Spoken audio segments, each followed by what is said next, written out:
apagada.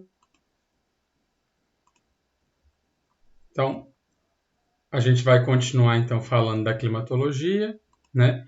Que é um ramo da geografia que vai estudar o tempo e o clima. E é o ramo da geografia que é um dos mais perceptíveis no nosso dia a dia. E principalmente aqui, a gente tendo uma aula na Gênio, onde vocês são de vários estados diferentes, climatologia para ensinar para vocês, para mim, é sensacional, porque eu consigo pegar exemplo particular de onde vocês são. Então, hoje é a aula 3. Quem quiser ver as outras, está no link que eu disponibilizei. No final, eu colo o link de novo. Então, vamos lá. O que é a climatologia, né, gente? É o estudo do clima. E o estudo do clima, ele demanda passando por 5 pilares que eu dividi aqui, que são os pilares que caem na prova do Enem. Então, a gente já estudou sobre a atmosfera e já encerrou os elementos climáticos. Mas a gente ainda tem os fatores, as escalas e os fenômenos. Então, a gente ainda tem mais 3 temas de climatologia para a gente vencer e conseguir abarcar tudo que cai na prova. E aí, a climatologia então, ela é embasada nessas 5 áreas que eu dividi aqui para vocês. E a gente já falou da atmosfera, a gente já falou dos elementos climáticos. E quais que são os 3 elementos climáticos, gente? Quem quer me responder? Alguém quer me responder? Alguém lembra? Calor, umidade e pressão? Umidade e pressão tá certinho. Qual que é o nome que a gente dá para o calor? Temperatura? Temperatura. Então a gente tem a temperatura, a umidade e a pressão. Certinho. A gente só tem que ter esse cuidado de não falar, eu não sei quem falou porque eu não vi, mas parabéns para quem respondeu, de não confundir calor com temperatura, porque calor, né, é o que vai passar de um corpo para o outro, enquanto temperatura é o grau de medição. E aí a gente agora tem os fatores, as escalas e os fenômenos. E hoje a gente vai falar de alguns fatores climáticos. Lembrando então a diferença de elemento para fator, a gente tem que pensar o seguinte, que os elementos ou atributos são os responsáveis por compor o clima. Então, se a gente tivesse só temperatura, umidade e pressão, o mundo teria o mesmo clima em todo o globo terrestre. Enquanto isso, a gente tem o fator, ou controle, que interfere no comportamento dos elementos. Então, é ele que vai possibilitar a diferenciação do clima de uma região para outra. A gente já falou todos os elementos, hoje a gente começa a falar dos fatores. Então, fator e elemento climático, eu trouxe aqui para você os fatores climáticos. A gente tem a latitude, a altitude, o relevo, a vegetação, a continentalidade e a maritimidade. Vocês vão entender por que eu fiz uma associada à outra. As correntes marítimas, as massas de ar e a ação antrópica. Revendo as questões do Enem, todos esses fatores climáticos já caíram nas provas do Enem. Todos esses fatores climáticos. Então, ainda tem mais que eu podia estar falando. Eu já acho que são muitos fatores, mas todos esses já caíram na prova e a gente vai resolver eles aqui para vocês não terem dúvida. A começar, então, pela latitude. O que é a latitude, gente? A latitude ela tem a ver com a relação com o ângulo entre os raios solares e a Terra. Beleza, professor, você só leu. O que significa isso? Significa o seguinte, a Terra não é plana. Né? Se tem alguém aí terraplanista que acredita nisso, a Terra não é plana, depois eu mando para vocês um textinho comprovando que a Terra não é plana. A gente tem um tanto de evidência. Pensando que a Terra... Oi? Alguém falou? Beleza. Pensando então que a Terra é redonda, que isso já é provado que a Terra é redonda, se uma coisa é esférica, ela não vai receber a energia igual o tempo todo. Essa energia vai sofrer desvio, porque a esfera vai desviar, olha aqui. E aí, com esse desvio, a gente vai tendo uma alteração no primeiro elemento climático que a gente falou, que é a temperatura. Então, a temperatura ela já não é igual na Terra como um todo, porque a própria Terra desvia ela. E aí eu trago aqui para vocês verem o seguinte, olha, como que no Equador vem retinho, e aonde vai receber mais raio solar. E aí, o que a gente tem que entender disso? Quanto mais próximo ao Equador, menor a inclinação. A inclinação aqui é zero. Se a inclinação é zero, os raios solares eles vão entrar de uma vez só na Terra. Se vai entrar na Terra, a temperatura vai subir. Quanto mais luz solar, mais temperatura dada pelo Sol, né, mais que vai subir a temperatura aqui da linha do Equador. Já é ao contrário se a gente for falar dos polos. Os polos têm uma inclinação bem grande. Olha aqui. Inclinou aqui, inclinou aqui. A gente não tem nos polos o raio solar chegando diretamente. Ele faz uma inclinação, um desvio. Então, menor, mais perto dos polos, maior inclinação, menos raios solares, menor temperatura. Então, o que dá para a gente tirar disso aqui pensando em uma questão do Enem? Quanto mais distante do polo, maior a temperatura. Então, olha aqui, a temperatura partindo do sul só vai aumentando. Olha, baixo, sobe, sobe, sobe, sobe, chegou no ponto mais alto. Desce, desce, desce, desce, desce, desce, chegou no ponto mais baixo. Então, essa é a variação de temperatura que a gente tem no nosso planeta, considerando a latitude.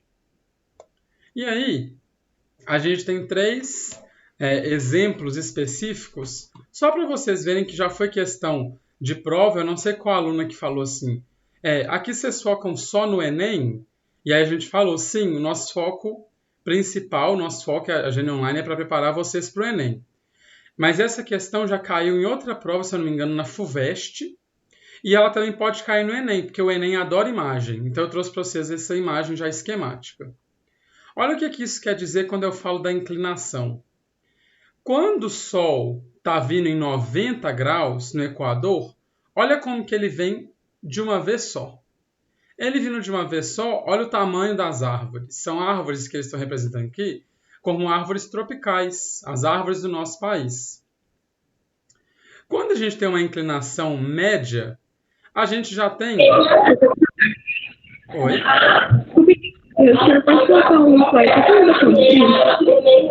Você pode digitar? Eu não estou conseguindo ouvir. Oi, professor. Tá, eu vou continuar e eu volto daqui a pouquinho. Então, quando tem uma inclinação média, olha o que dá para a gente perceber. A árvore aqui, ela já tem mais folha, mas ela tem folha que está caindo. Significa que vai ter uma estação fria. E a casa, essa casa na questão, ela foi representada como uma casa de madeira, porque a madeira vai perder menos calor. E a gente tem aonde a inclinação é a mais baixa de todas. Olha aqui. A gente tem um iglu. Então, a gente tem temperatura mais alta, média e muito baixa, sendo alterado pela latitude. Então, sobre latitude, o nosso primeiro fator de hoje... Oi. A Giovana, ela pediu para você voltar um slide, para ela tirar um print. Giovana, eu vou disponibilizar no final. Eu volto agora, mas eu vou disponibilizar tudo no final, postado. E aí, então, a gente encerra a latitude. Sobre a latitude, ficou alguma dúvida, gente, de pensar na inclinação dos raios? Tem alguma coisa que vocês querem que eu repita ou a gente pode continuar? Por mim, não. Eu entendi tudinho. Beleza. Se alguém não tiver entendido, eu repito, hein? A gente, então, vai para altitude agora. Cuidado muito com o nome, hein, gente? Latitude e altitude são muito diferentes. A latitude, aí uma diferença, olha, ela está mostrando como que o Sol está chegando de lado na Terra. Então, o raio solar está vindo lateralmente. Enquanto a altitude está falando da altura. Então, a gente está falando agora sobre a altura. E como é que a altitude vai interferir? A altitude, ela interfere principalmente na temperatura. Então, quanto mais alto, mais frio. E a isso a gente consegue perceber, por exemplo, eu já usei esse exemplo e vou falar de novo. Quando a gente escala, entre aspas, né, uma montanha, vai numa área mais alta, e aí na parte baixa está mais quente, na parte alta está mais frio. Por quê? Porque está diminuindo a temperatura, porque tem um menor contato com a superfície da Terra. Então, se está diminuindo o contato com a superfície da Terra, está havendo menos o calor do asfalto, que a gente vai falar sobre isso na ação antrópica. E também está possibilitando ali uma entrada, uma menor pressão, né, por causa da coluna que a gente estudou, e a umidade vai variar. A gente tem um postulado que é o seguinte: a cada 100 metros pode haver uma diferença de 0,65 graus Celsius. Então, significa que a cada 100 metros que a gente sobe, diminui um pouco mais do que meio grau.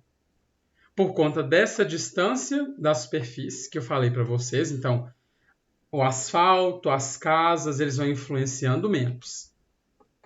E aí, isso dá para a gente usar pensando por que aquelas grandes montanhas, por exemplo, as cordilheiras, as dos Andes e a do Himalaia, por que no topo elas são frias? Elas são frias porque no topo está tão alto que a temperatura vai caindo. Então, por isso que a gente tem gelo formado, e até a Cordilheira dos Andes, a água do degelo dela é o que alimenta os nossos rios amazônicos. Então, a temperatura, quanto mais alto, menor. Deu para entender, gente, a temperatura? Hoje são vários teminhas, então se agarrar em um e fala que a gente repete para a gente poder pular para o outro. Professor? Oi. Altitude com longitude é a mesma coisa ou não? Altitude com longitude? Isso. Não. A longitude, elas são as linhas verticais que estão no planeta Terra. É por ela que a gente consegue calcular as horas. Você pode ver isso na aula de cartografia 1. Mas a gente tem o seguinte, a gente tem a latitude, que são as linhas laterais na horizontal, a longitude, que são as linhas na vertical, e a altitude, que não depende dessas linhas. A altitude ela é o tamanho de alguma coisa. Entendeu? Ah, sim, entendi. Obrigada. Então, por exemplo, eu podia usar um exemplo assim. A minha altitude é 1,82 metros. Só que a gente não fala altitude, porque eu sou muito baixo. A gente fala em altura, porque a gente está comparando pessoa. Mas a longitude e a latitude a gente só usa falando sobre as linhas que estão circulando o planeta Terra. Tem uma pessoa falando no chat que não está conseguindo, Sur. Tá, deixa eu ler. Professor, pode explicar novamente? Claro, Amanda. Vamos pensar o seguinte. Eu vou representar aqui. Aqui, nessa minha mão, a gente tem o Sol. E aqui embaixo, a gente tem a superfície terrestre. Se está bem pertinho, o Sol está liberando energia. Essa energia chega aqui, aquece a superfície terrestre, que é a minha mão. Só que esse calor é tão grande que a minha mão começa a devolver esse calor para cima, porque a minha mão chegou no ponto limite de calor que ela podia aguentar. Quando ela devolve para cima, tudo que está aqui em volta, no caso o quarto que eu estou, vai esquentar muito. Só que quanto mais alto, quanto mais próximo do teto, menos calor vai chegar. Porque está subindo, está vindo vento e está dispersando calor. Está subindo, está vindo a umidade, está diminuindo esse calor. Então, quanto mais alto, menos o calor que a superfície da Terra vai emitir. Se a superfície da Terra para de emitir calor, diminui a emissão desse calor, a gente tem um maior resfriamento, porque os materiais que a gente usa na Terra são materiais que aquecem muito. Então, o asfalto mesmo, quando a gente está aqui em Minas Gerais, aquele verãozão, a gente parece que consegue até ver uma fumaça saindo do asfalto no final do dia, ou ali para o meio-dia, de tanto calor que chegou e que ele está liberando. Então, é por isso que o calor a temperatura vai diminuindo de acordo com a subida da altitude, de acordo com o crescimento das áreas. Deu para entender agora? Amanda? Dia sim.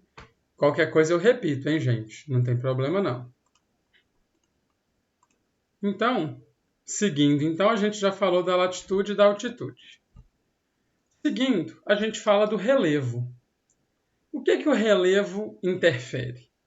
Ele interfere na circulação dos ventos, para início de conversa. Por quê, né? A gente consegue pensar no relevo, gente, pensando na nossa casa. Um exemplo. Se a gente tem ali uma casa com um muro muito grande, o vento que vai chegar dentro dessa casa é menor, porque o muro está barrando o vento. Só que o muro, mais uma vez, ele é medido em altura. Ele é baixíssimo se a gente for pensar no nosso relevo, que é a altitude, que são coisas muito altas. Então, o relevo por si, gente, ele afeta toda a circulação de ventos do mundo. Sem o relevo, o vento chegaria aqui uniforme. Se ele afeta os ventos, ele consequentemente vai afetar a umidade, porque se é o vento que carrega as partículas de água, vai chegar menos. Ele funciona também como uma barreira orográfica. E aí a gente vai aprender sobre chuva orográfica na próxima aula, que também é uma questão que já caiu no Enem. O que é uma barreira orográfica? É uma barreira formada por um orógeno, que é um movimento de crescimento da geologia. Então, é ali aquelas rochas estão saindo para a Terra e estão se consolidando em montanhas. E elas não deixam a nuvem passar por cima. A nuvem, para ela conseguir passar, ela vai ter que soltar a água, porque ela vai estar muito pesada. E aí a gente chama de barreira orográfica porque ela provoca esse tipo de chuva. Olha a chuva aqui que eu estou apontando. Para quem assiste X-Men ou conhece X-Men, a gente tem a personagem Tempestade e o nome dela veio disso, Ororo. Então, o próprio nome dela tem a ver por quê? Porque ela faz a influência climática toda e ela provoca chuva. Então, o nome dela se originou na climatologia. O que cai na prova também sobre isso? O Enem gosta de associar, né, com outras matérias. Então, pegando lá na educação física, o salto de paraquedas, o paraquedismo. A intenção de bloqueio e distribuição de ventos vai fazer com que o instrutor de paraquedismo, geralmente ele tem que ter um curso básico de meteorologia, de entender o tempo, que ele entenda qual que é o lugar mais adequado para saltar. Porque, por exemplo, se ele leva vocês para uma área onde não bate vento nenhum, a gente vai estar gastando dinheiro à toa. Ninguém vai pedir o dinheiro de volta. Se ele leva para uma área que não tem nem controle sobre o vento, essa pessoa vai parar onde? Não sabe. Então, o Enem pode associar isso com vocês, associando ao paraquedismo na questão de esportes. Então, as montanhas são muito importantes a gente saber qual é a intervenção que elas fazem no ar para decidir aonde é melhor ou não de pular de paraquedas. E ela influencia no meso e microclima. Mas o que é isso, né? Que eu ainda nem falei com vocês. E se a gente começar a falar lá daquele tema de escalas climáticas? Meso é meio, é regional. E micro é muito próximo, é um lugar menor. Então, o que significa? No mesoclima, ela vai estar influenciando uma grande área. Por exemplo, a Cordilheira dos Andes, que impede que a nuvem suba e a umidade chegue e criou o deserto que a gente tem ali do Atacama. Então, é uma área de mesointerferência do relevo. E do microclima, por exemplo, a gente tem aqui em Belo Horizonte a Serra do Curral, que é uma serrinha que circula Belo Horizonte, e ela afeta o nosso clima principalmente numa região que chama Barreiro. Então, a gente tem esse efeito aqui. E aí eu trouxe uns exemplos que são, para vocês, a Cordilheira dos Andes. Então, olha aqui como é que a vegetação é bem rasteira. Olha aqui o gelo ali em cima. Uma quase espécie assim, de deserto. Não é um deserto de muita areia, mas é uma área bem desértica, com pouco desenvolvimento vegetal. João, Oi. tem gente querendo entrar na aula e pedindo sua autorização, diz que não pode faltar na sua aula de jeito nenhum, que é a melhor aula do país. Então, se tiver por aí, parece... Mas assim, não chegou para mim não, Eliezer. Não, né? Então toca para frente aqui que eu vou pedir ela para fazer de novo. Beleza. Luana, o mesoclima, ele tem a ver com uma influência... Eu vou trazer um exemplo dele aqui agora, para ficar mais fácil, mas a gente ainda vai voltar no mesoclima na aula de escalas. Então, o que a gente tem aqui? Cordilheira dos Andes, onde ela interfere na circulação dos ventos, ela barra a chuva de vir aqui, ela aumenta o clima desértico, ela é muito alta, então olha a altitude aqui. Então, só nela tem gelo aqui, e ela influencia no mesoclima. O que significa isso?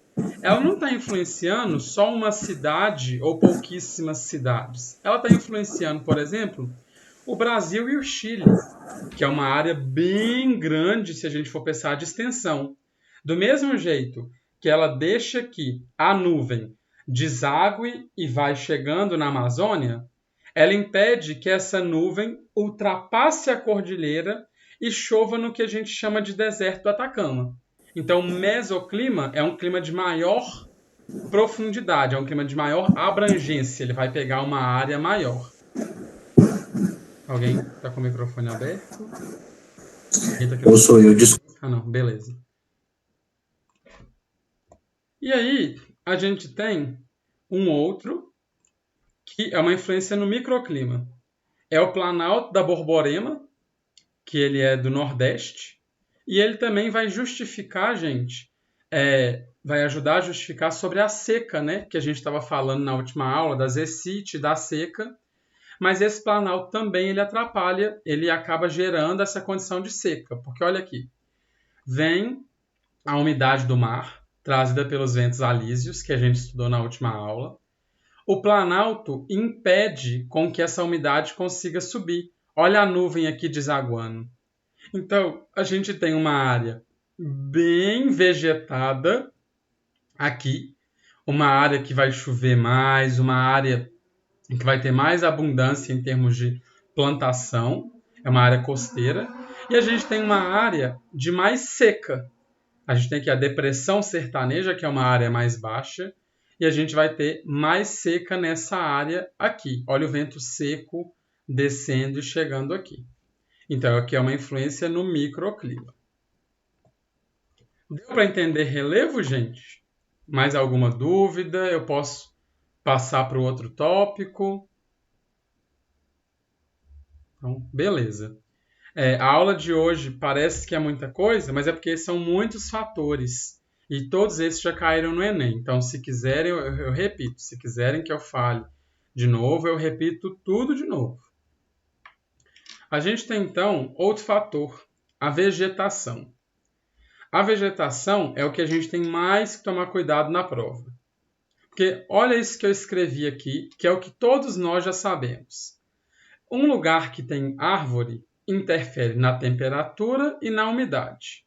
Por quê? A árvore refresca o chão, igual aqui está falando. Olha a diferença de temperatura que a gente está tendo só pela presença da árvore. Então, ela pega a temperatura através das sombras, a umidade através da evapotranspiração. Então, ela está liberando umidade no ar, naquele ciclo da água que eu mostrei para vocês. Então, ela influencia muito positivamente no microclima. Então, a gente tem que plantar árvore, se tiver alguma votação, tem que votar mesmo para as cidades serem arborizadas, porque a arborização é sinal de saúde pública. Voltando naquilo que eu sempre falo para vocês, né? Que a geografia ela está ligando muito com saúde pública. Se a gente tem uma cidade muito quente, o calor aumenta o estresse. Então, o estresse pode gerar hipertensão, aquelas doenças cardio que vocês vão ver com a professora Nath. O calor causa problemas na nossa pele, mais envelhecimento, fora o desconforto, né, gente? O calor excessivo é desconfortável. Só que é aí que mora o perigo quando a gente vai falar de árvore. Vocês acham que qualquer árvore absorve calor? Alguém sabe me falar sobre isso? Não, Não, vocês acham que tem... Quem que falou? Qual que é o nome, por favor? sou eu, Basti. Deixa eu ver quem que falou. Vasti. Acho Isso. então que a gente tem que escolher alguma árvore específica ou todas as árvores? Eu vou plantar agora aqui no meu quintal uma árvore e aí ela vai absorver essa temperatura. O que você acha disso? Eu acho que não que seja específico, mas acho que não é qualquer uma que absorve isso. Então, isso é questão de prova e é questão de pegadinha. E eu deixei aqui bem destacado para vocês no slide. Olha aqui. Importante. Vegetações caducifólias perdem as folhas e liberam calor no ambiente, aumentando a temperatura da área. Então, o que é isso, né? Esse tanto de nome que eu coloquei aqui. Quando a gente vai fazer um projeto de arborização municipal ou estadual, que seja, geralmente quem faz é o geógrafo e o arquiteto. A gente tem que fazer um estudo para não pegar a vegetação caducifólia. A vegetação caducifólia, ela tem um efeito duplo no ambiente. Ela vai absorver aquele calor enquanto ela tiver folha. Mas quando chega a estação de queda, então o outono e inverno, ela perde as folhas e libera o calor todo no ambiente. Então, ao invés de diminuir a temperatura, ela aumenta mais ainda a temperatura que já está quente.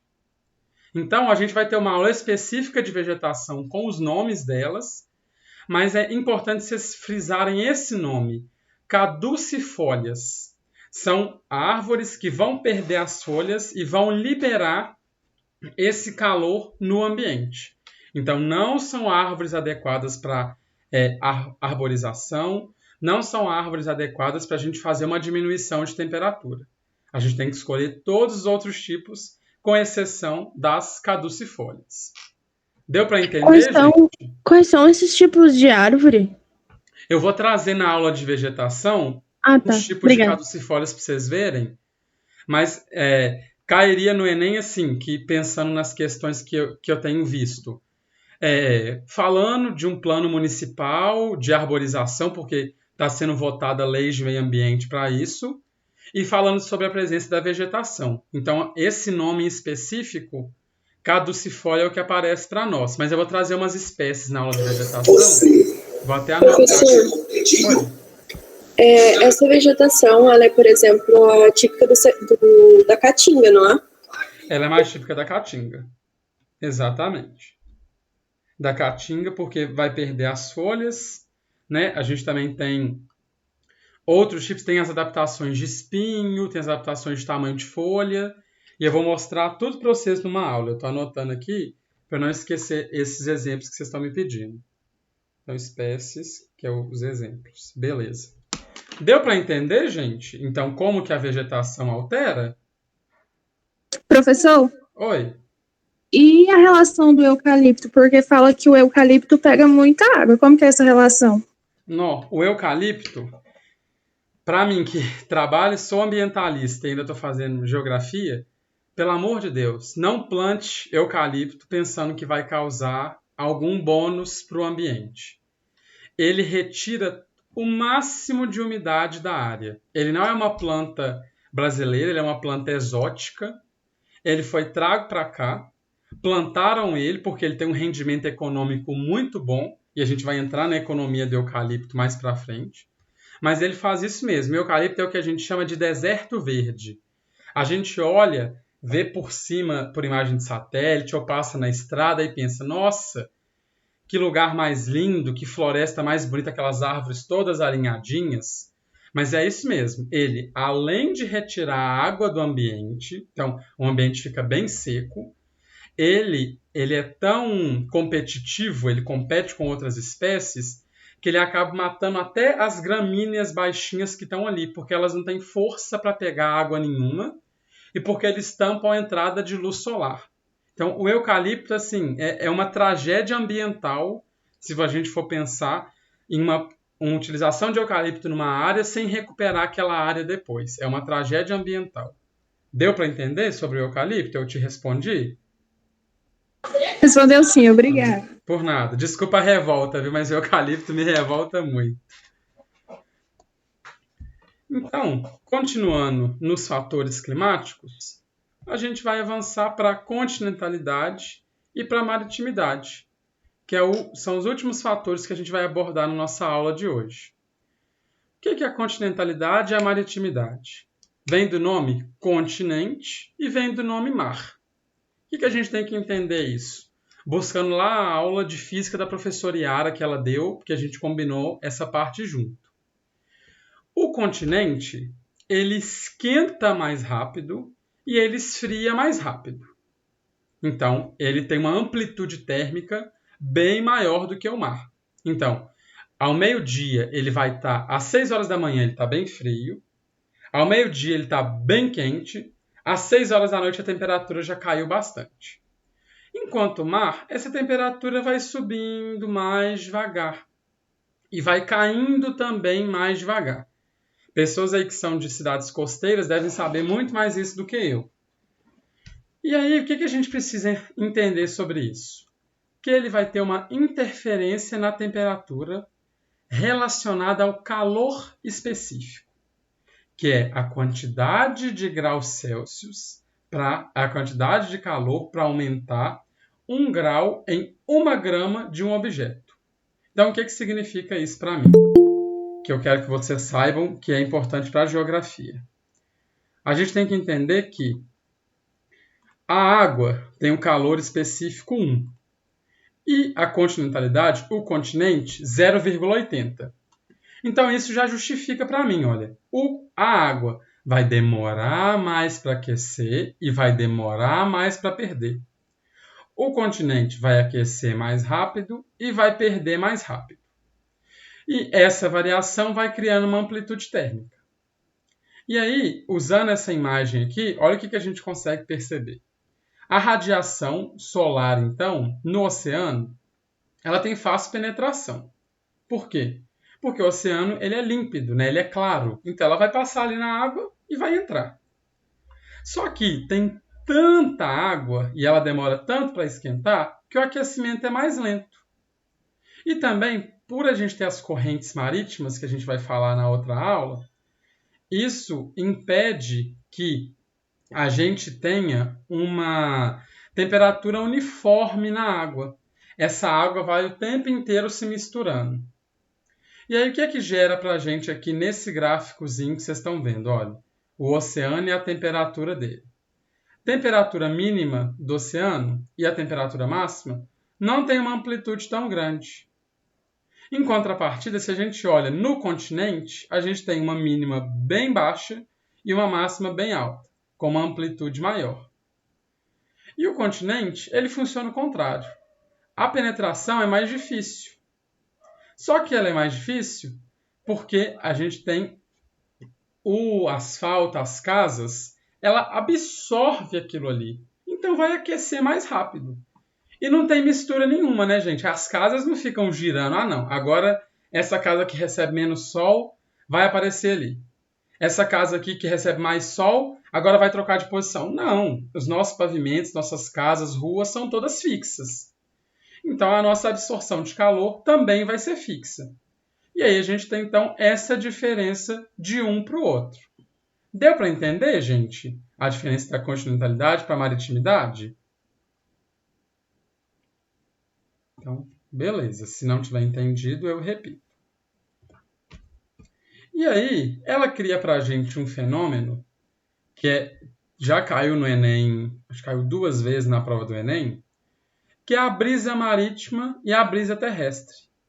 E aí quem aí mora no litoral vai saber falar muito bem, e essa brisa marítima é uma delícia. Estou morrendo de saudade de sentir ela.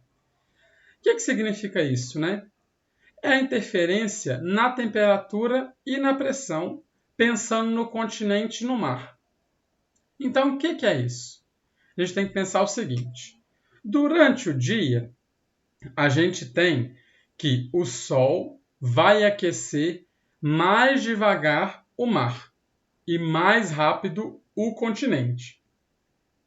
Se aqui aquece mais devagar, concentra uma alta pressão. E o vento não gosta de pressão, né, gente? Quem gosta de pressão? Todo mundo quer ir para a área mais fácil, para a área mais leve.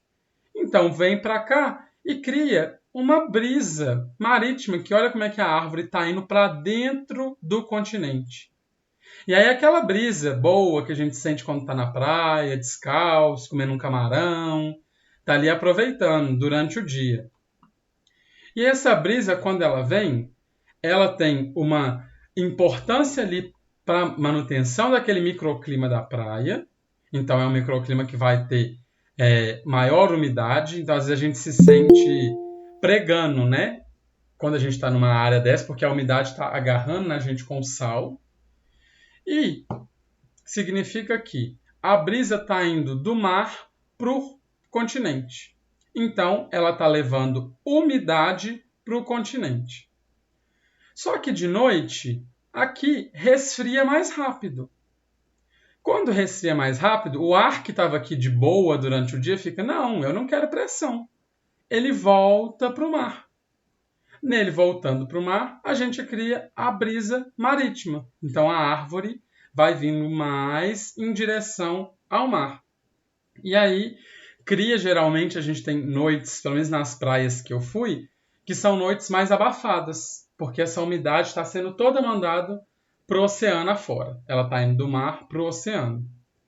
E aí, isso foi questão de prova, acho que 2017 ou 2019, brisa marítima e brisa terrestre. Deu para entender, pessoal? Professor, explica a penúltima pergunta que meu celular descarregou bem na hora que você estava explicando. A diferença...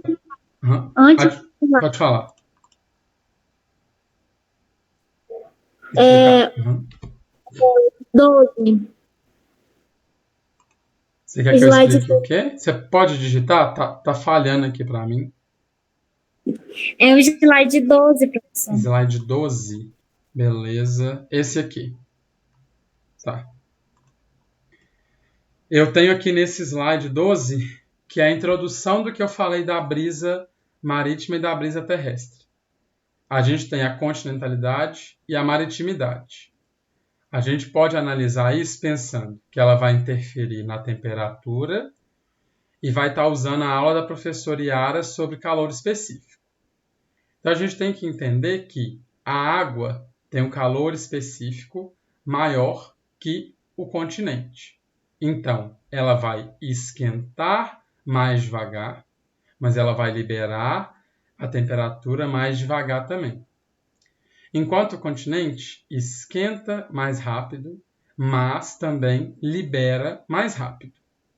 E aí, a gente pode pegar isso analisando por gráfico, que fica mais visual o que eu estou falando.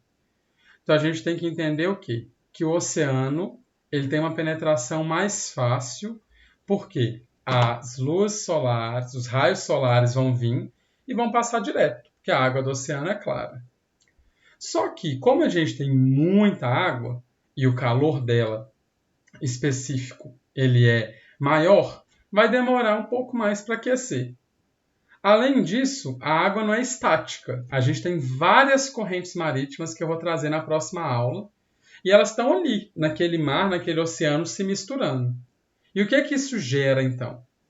Ele gera uma baixa amplitude térmica. Então, você vê que a temperatura mínima e a máxima não variam tanto no oceano, quanto se você passar para o continente, a gente já começa a enxergar na relação contrária. Olha, amanhece mais frio Então a temperatura mínima é bem fria e a temperatura máxima é bem quente.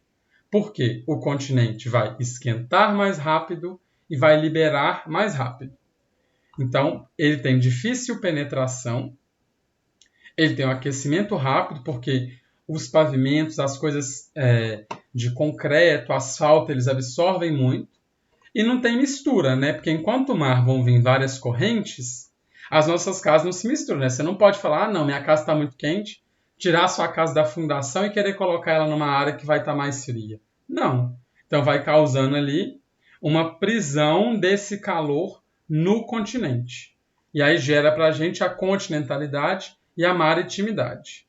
Deu para entender? Sim, professor. Sim, obrigada. Por nada. A brisa marítima e terrestre, alguém quer que eu repita, gente? Ou deu para entender? Ficou tudo bem. Eu entendi certinho. Beleza. Então, se alguém quiser me pare, que eu repito. Repete para mim, por favor. Repito sim. Então, pensando na questão da continentalidade e da maritimidade. Se o continente esquenta muito rápido e perde muito rápido, e o mar esquenta mais devagar e perde mais devagar, isso vai causar uma diferença, né? Vai causar um descompasso entre o continente e o mar. E esse descompasso ele vai ser sentido como uma variação diária. Então, como é que você vai sentindo isso? Durante o dia, principalmente para quem mora em cidade costeira ou para quem já visitou a praia, eu não moro, mas eu já visitei, a gente consegue sentir o seguinte, que o sol ele vai esquentar rapidamente ali o continente, tanto que às vezes a gente até pisa na areia da praia e queima o pé, a gente tem que ir de chinelo. Tem até uma praia em São Paulo, Peruíbe, para quem algum dia for. Pelo amor de Deus, gente. A areia de Peruíbe é quentíssima. Andem lá de chinelo. E aí, esquenta muito. Quando esquenta muito o continente, a gente tem aqui uma área de baixa pressão, que é a pressão que a gente estudou lá na aula da semana passada, dos elementos.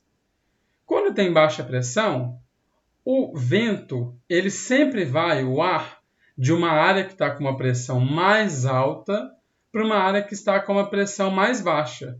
Por que ele faz isso? Porque ninguém gosta de pressão, né, gente? Não vai ser diferente com o vento. Então, a gente tem aqui uma brisa úmida, porque o ar frio do mar, ele vai seguindo até o continente. E aí, ele traz uma umidade que provoca aquela umidade que a gente sente na nossa pele mesmo, aquela que vai pregando durante o dia quando a gente está na praia. Só que isso se inverte de noite. De noite, o continente esfria muito rápido, então ele fica com mais pressão. Ele com mais pressão, o ar não quer ficar ali, ele não quer ser pressionado. Ele vai então para a água, porque ali na água é onde vai estar a pressão menor, porque ela vai estar mais quente, ela demora mais para resfriar. E aí a gente tem gerado a brisa marítima. Com essa geração, a gente vê então que a umidade que estava aqui é toda levada para o continente, e é toda levada para o mar, sendo retirada do continente. Deu para entender agora a diferença de uma para a outra? Sim. E aí, para finalizar, a gente tem um tipo específico de continentalidade e maritimidade. E falando lá da Ásia, a gente tem as monções. Então, vou repetir a mesma coisa, olha. Interferência na temperatura e na pressão. Vai gerar para a gente o mesmo efeito que a gente está vendo na continentalidade e na maritimidade. Olha aqui. A gente tem um inverno frio e seco, um verão quente e úmido. Mas por que isso, professor? Vamos lá, então. O Sol vai esquentar mais rápido o continente, como o continente também vai esfriar mais rápido. Então, se está no inverno, menos radiação solar, o continente esfriou e o ar vai procurar a área onde tem menor pressão. Então, ele vem aqui para o mar. Por isso que a gente fala que o inverno de lá é frio e seco. Então, ao mesmo tempo que a temperatura aqui é baixa, é muito seco, porque a umidade vem do mar. Se a gente não está tendo nada chegando aqui, é uma área de muita secura, que vai ter muita sequidão na área. Enquanto no verão, o continente esquenta mais rápido. Ele esquenta mais rápido, então os ventos do mar vão para lá. Então são ventos úmidos e mornos. Então é uma área quente e úmida. Isso tem uma importância muito grande para a cultura de lá, porque a Ásia tem uma cultura de consumir mais arroz. Para quem também vê Dragon Ball Z, a gente vê isso no Goku, né, e dos personagens lá de Dragon Ball. E tem uma importância socioeconômica, porque esse arroz é produzido, ele alimenta o mercado interno e ele também é exportado. E aí, o que acontece nessa área? A gente tem o que a gente chama de planície de inundação, igual a gente tem aqui no Rio Amazônia. O Rio Amazônia, na maior altura dele, quando chove mais, ele alaga toda uma planície no seu entorno. A mesma coisa são esses jardins, que essa aqui, essa área que eu acho particularmente muito bonita, onde tudo aqui, gente, é plantação de arroz inundado.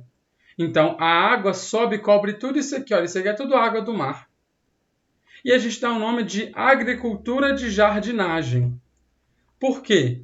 Porque é uma agricultura que esteticamente é tida como mais bonita. Eu não sei se vocês acham ou não, a estética é muito pessoal, mas eu acho mais bonita. E eu friso de novo a importância socioeconômica que isso tem. É importante para a sociedade que vive disso, porque tem as tradições culturais, e é importante para a economia dos agricultores que vão estar ali vivendo dessas plantações. E aí, gente? Alguma dúvida? Gostaram da aula de hoje? Como é que foi? O que vocês acharam? Eu adorei. Eu queria saber ali sobre a plantação de arroz. Eu queria saber se faz algum mal para planície, assim. Planície não, tipo, para terra, assim. Uhum.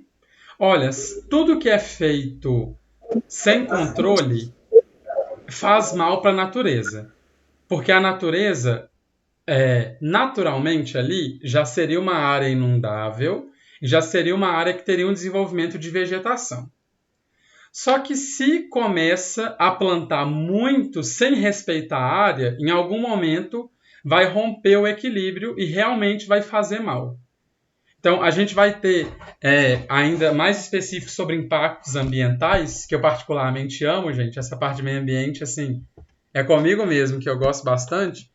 Mas, assim, é bom você pensar nisso para tudo que a gente for falar sobre natureza.